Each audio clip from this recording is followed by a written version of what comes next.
Once upon a time, in the heart of a bustling African village, surrounded by lush green hills, there lived a curious and adventurous girl named Mona.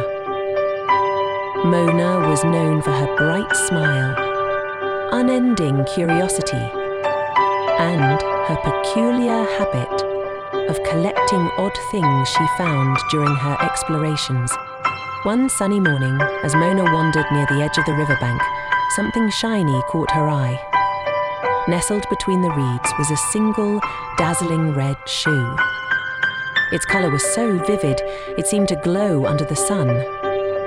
Mona picked it up, turning it over in her hands. The shoe was unlike anything she had ever seen. Soft leather, with intricate beadwork that sparkled like tiny stars. Who could this belong to, she wondered aloud. The shoe looked magical, almost alive, and it seemed too special to leave behind.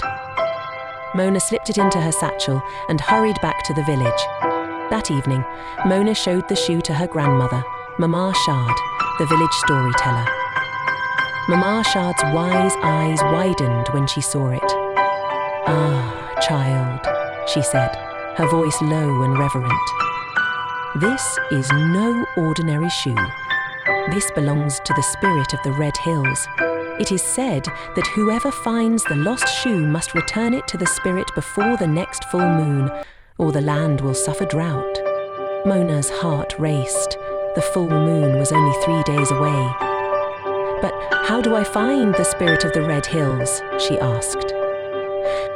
Mama Sade pointed toward the distant hills, their red soil glowing in the twilight.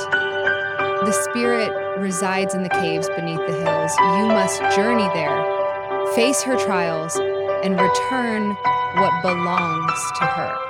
The next morning, Mona set out with the red shoe tucked securely in her satchel. The journey was not easy. She crossed rocky paths, braved thorny bushes, and climbed steep hills. Along the way, she met a mischievous monkey who tried to snatch the shoe, a wise tortoise who gave her directions, and a fierce wind that whispered riddles she had to solve to proceed. Christian Mona. By the time Mona reached the caves, the sun was setting, casting a fiery glow over the land. As she stepped inside, a soft, melodic voice filled the air. "Who dares enter my domain?" Mona stepped forward, holding the red shoe high. "I found your shoe, O spirit of the Red Hills. I have come to return it."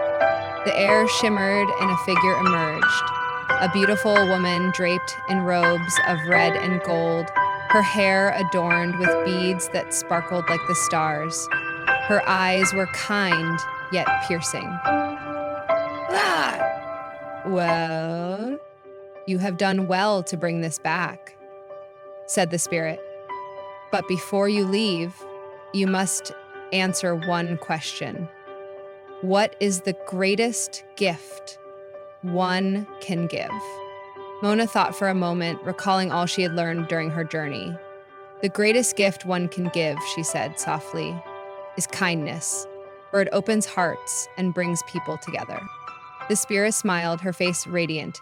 "You are wise beyond your years, Mona. Because of your courage and kindness, the land will flourish once more." The spirit took the shoe and waved her hand. Instantly, the cave was filled with the scent of blooming flowers and the sound of rushing water. Mona felt a warmth in her heart as she was gently carried out of the cave by a soft breeze.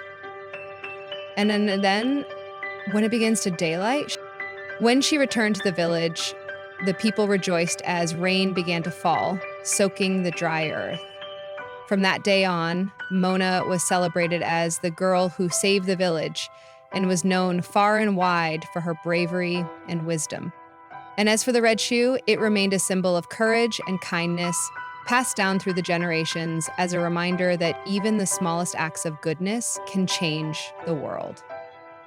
And that's from The Red Shoe and The Bright House.